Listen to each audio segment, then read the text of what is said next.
आज हम लोग पढ़ने वाले हैं हिस्ट्री। हिस्ट्री मीन्स होता है इतिहास। इतिहास के जनक हैं हेरोडोटस। ठीक है, हमें क्यों आवश्यकता पड़ती है हिस्ट्री पढ़ने की?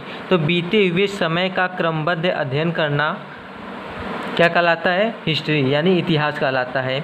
इसमें आप लोग अच्छे से पढ़िएगा और ये एकदम शार्ट से ट्रिक के साथ आपको जल्दी से याद हो जाएगा। ठीक है, आप किसी भी एग्ज़ाम की तैयारी कर लें, उसमें जीएस बहुत इंपॉर्टेंट होता है। उसीलिए मैं शार्ट नोट लेकर आया हूँ जो कि आपको पसंद भी आएगा और पढ़ने में भी लर्न होगा जल्दी से। ठीक है, चलिए स्टार्ट करते हैं। देखिए, हिस्ट्री को 3 भाग में बांटा गया है। प्राग ऐतिहासिक काल और आद्य ऐतिहासिक ऐतिहासिक। जो प्राग ऐतिहासिक है इसमें लिखित साक्ष्य नहीं मिला था। ठीक है, और आद्य ऐतिहासिक में लिखित साक्ष्य मिला था, पढ़ा नहीं गया था। ऐतिहासिक काल में लिखित साक्ष्य भी मिला, पढ़ा भी गया था। पाषाण काल प्राग ऐतिहासिक काल के अंतर्गत आता है और सिंधु घाटी सभ्यता आद्य ऐतिहासिक काल के अंतर्गत आता है और वैदिक से लेकर वर्तमान तक यह ऐतिहासिक काल के अंतर्गत आता है। जेम्स मिल ने अपनी पुस्तक ब्रिटिश इंडिया को 3 भाग में बांटा था।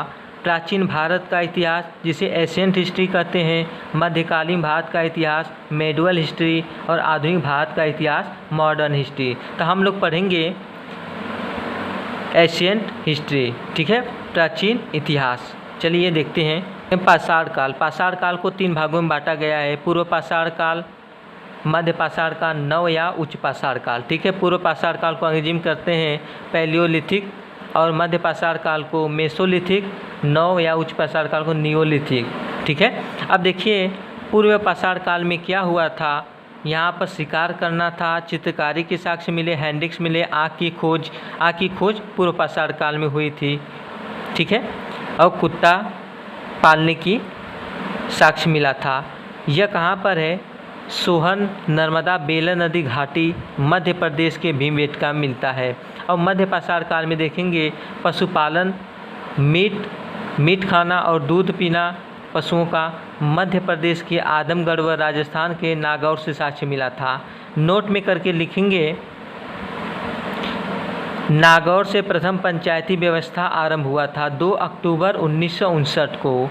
यह पंडित नेहरू द्वारा लागू हुआ था। ठीक है, चलिए नेक्स्ट देखेंगे नव या उच्च पाषाण काल, इसे नियोलिथिक काल कहते हैं। ठीक है, इसमें देखिए कृषि का प्रारंभ होता है, यानी कृषि का साक्ष्य मिलता है और अस्थायी जीवन का साक्ष्य मिलता है। घर में गर्तावास मिलता है, युगल सावधान मिलता है।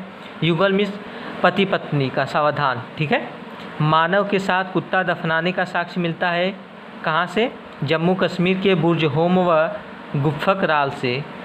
खेती संबंधी औजार मिलता है, हल, पहिया, बैलगाड़ी। गेहूं का साक्ष्य पाक की मेहरगढ़ से मिलता है। चावल का साक्ष्य प्रयागराज के कोल्डी हवा से मिलता है। ठीक है, चलिए नेक्स्ट में देखेंगे सिंधु घाटी सभ्यता। धन्यवाद।